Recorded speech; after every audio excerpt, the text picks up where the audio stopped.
Bapak, Ibu, saudara-saudara yang terkasih di dalam Tuhan kita Yesus Kristus, Shalom, salam sejahtera bagi kita semua. Adapun nas menjadi dasar untuk renungan pagi untuk kita pada hari ini, yaitu dari kitab Injil Yohanes pasal 20 ayat 1 sampai ayatnya yang ke-10 dengan perikop kebangkitan Yesus.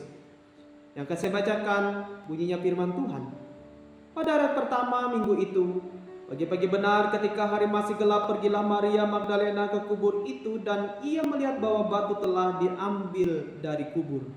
Ia berlari-lari mendapatkan Simon Petrus dan murid yang lain yang dikasih Yesus dan berkata kepada mereka, "Tuhan telah diambil orang dari kuburannya dan kami tidak tahu di mana ia diletakkan." Maka berangkatlah Petrus dan murid yang lain itu ke kubur. Keduanya berlari bersama-sama, tetapi murid yang lain itu berlari lebih cepat daripada Petrus sehingga lebih dahulu sampai di kubur.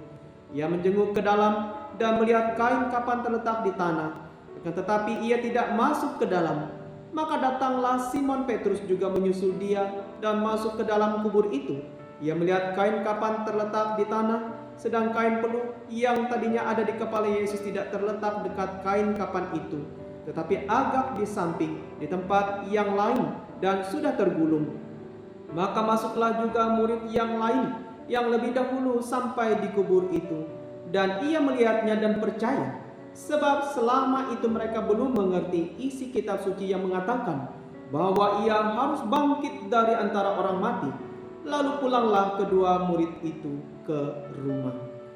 Demikianlah pembacaan firman Tuhan. Bapak, Ibu, saudara-saudara yang terkasih, adapun tema firman Tuhan untuk kita pada hari ini yaitu dengan judul makna kebangkitan Yesus. Bapak, Ibu, saudara-saudara yang dikasihi Tuhan, Paskah adalah berita besar bagi orang percaya. Walaupun Natal ditandai dengan nyanyian gegap gempita para malaikat yang berasal dari surga, di mana dikatakan dalam Lukas 2 ayat 8 sampai 14, di mana malaikat Tuhan menampakkan dirinya kepada para gembala. Dan juga Jumat Agung yang ditandai dengan terbelahnya tabir bait suci, gempa bumi, bukit-bukit, batu terbelah, dan kuburan-kuburan terbuka, dan banyak orang kudus yang telah meninggal bangkit. Dalam Matius pasal 27 ayat 51 sampai ayat 52. Semua itu adalah kejadian yang sangat hebat dan luar biasa. Tetapi kalau tidak ada Paskah, maka Tuhan Yesus tidak bangkit. Apakah artinya sebuah kelahiran dan kematian bagi Yesus, bagi kita sebagai orang Kristen? Apabila tidak ada kebangkitannya, maka sia-sialah dan tidak ada faedahnya. Bukan berarti Natal dan Jumat Agung tidak penting, tetapi tentu saja Natal dan Jumat Agung juga penting. Tetapi Natal dan Jumat Agung mencapai puncaknya pada saat Paskah, yaitu saat Yesus bangkit dari kematiannya. Paskah adalah titik tolak iman Kristiani. Tanpa Paskah artinya Tuhan Yesus tetap dalam kubur. Dia tidak bangkit dari kematiannya, maka sia-sialah iman kita. Bapak, Ibu, saudara-saudara yang dikasihi Tuhan, pada hari Minggu yang lalu kita merayakan Paskah. Sehingga di mana sebagai orang percaya, kita percaya bahwa Yesus telah menang atas maut dan maut tidak dapat menguasainya.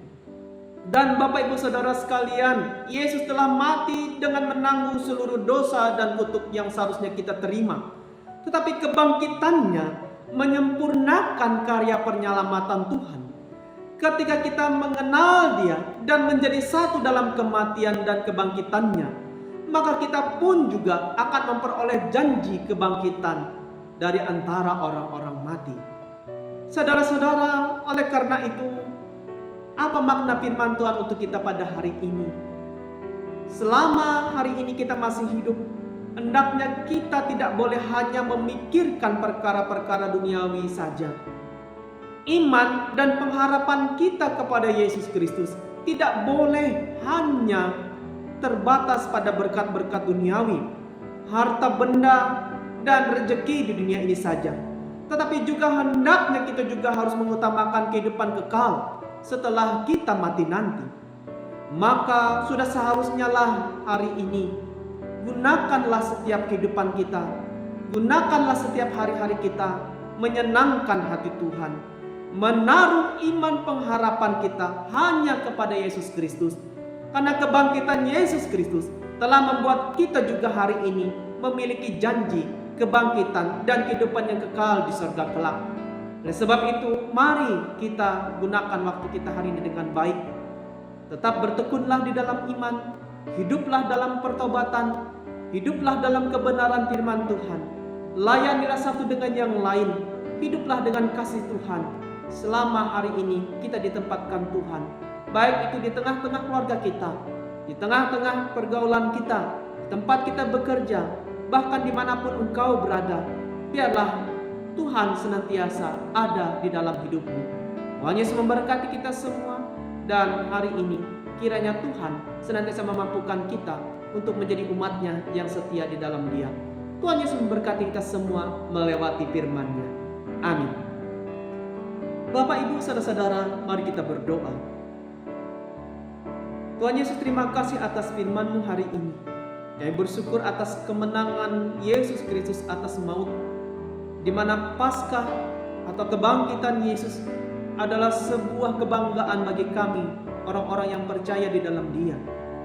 Maut telah dikalahkan, dan Yesus telah menjanjikan kehidupan yang kekal dan kebangkitan dari antara orang-orang mati kepada setiap orang yang hari ini dan yang beriman dan hidup berpengharapan hanya kepadanya saja. Terima kasih Tuhan, pakailah hidup kami hari ini dengan kehidupan kami masing-masing, agar kami senantiasa hidup benar, hidup kudus, hidup dalam pertobatan setiap hari, dan melakukan apa yang menyenangkan hati Tuhan. Sehingga biarlah pada saatnya nanti, janji kebangkitan itu juga dapat menjadi bagian dari hidup kami. Terima kasih Tuhan, berilah kami berkat-Mu, berikanlah kami pertolongan-Mu, sertailah kami dengan Roh Kudus-Mu, dan mampukanlah kami dengan hikmat-Mu untuk menjalani dan melakukan seluruh aktivitas kami di sepanjang hari ini, bahkan sepanjang hari-hari ke depan dengan baik. Tuhan, tolonglah kami dalam setiap pergumulan kami.